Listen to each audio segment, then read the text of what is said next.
In the Vpython simulation today, we're going to simulate some charged particles under the influence of an electric field, considering their collision with some virtual particles, and we're also going to find its drift velocity. So to begin with, we will set some constant values and create some empty lists. And we will also need to open two backgrounds, separately scene and scene V. For the scene, it's going to hold a container that contains the particles, which simulates the actual motion of the particles. As for the scene V, it's going to represent the velocity of the particles. After all of that is set, we will first create an array that represents the position of the particles. So right here, the np random n3 will create a n×3 random n×3 array of random numbers between 0 and 1. And we multiply the random number by 2 times the L plus negative L to make this array containing random numbers between negative L and L, which is the width of the container.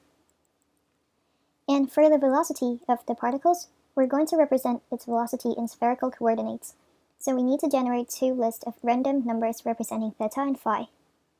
So very similarly, we generate a n×1 array of random numbers. And if we add a flatten at the end of this code, it means that it will convert the array into a one-dimensional, a little bit similar to a list. So for the array that represents the velocity, the V array, first we write down the spherical coordinates right here. And then we multiply it by VRMS, which is the same magnitude for all particles. As for the A array, it stands for the acceleration, because now we have the influence from the electric field. So we have the acceleration, which is q times E divided by m. And here I just set the electric field to be in the x direction. Another thing to notice is the transpose function right here. It means that when I write down the array like this, Vpython will first generate a 3×n array, but that's not what I want. I want to convert the 3×n array to the n×3 array, so I add the transpose here. This will switch the number of rows and columns. Then we define a function called a to v. This means that right now for each row in the velocity array, it resembles the velocity of a particle. So I want to obtain the value of the velocity, but I don't want it to be in the form of the array. I want it to be a vector. So basically, this is what this function does. It will just convert the array value of the row to the position vectors for it to be the velocity or the position and return the vector value. And down here, we're just appending the spherical objects into the atoms list. For the last ball in the array, we wanted to make it a little bit specialer. We want to make the size bigger and make the color make the color yellow, so that it will help us inspect the motion of the ball easier. As for the velocity, all of the objects in the atoms V will resemble its velocity. So this is what we do here. And again, we change some values for the last one to make it a little bit special. So down here, the double V will be the average velocity of all 400 charged particles. The total C is the total number of the collisions. So during each dt, the velocity will be the acceleration times dt, and the position will be the velocity times dt.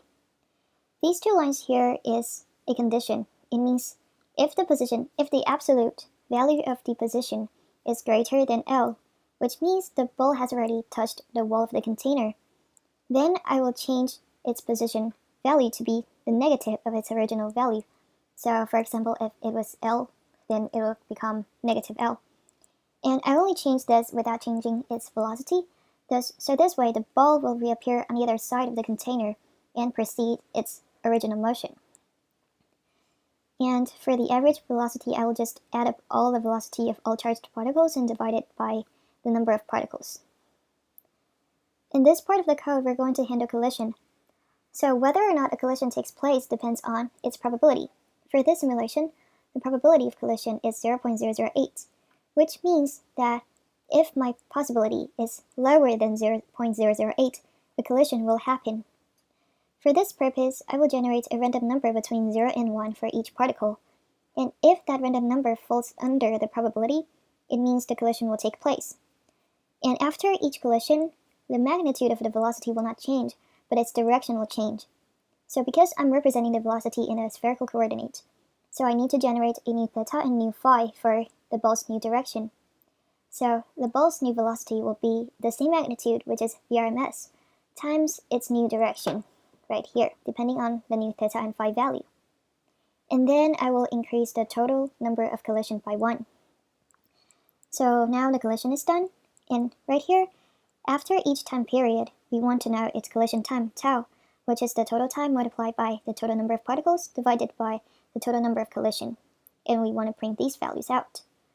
And the VD ball position means I want to make the center of the atom's V simulation to always be at the center. So I want the center of that simulation to always be the average velocity.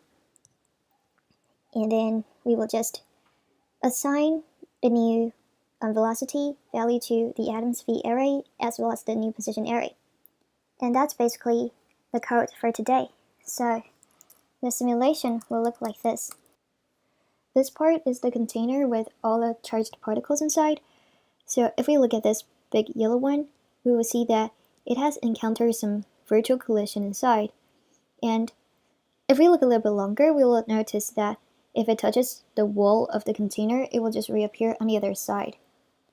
And the right on this picture shows the velocity.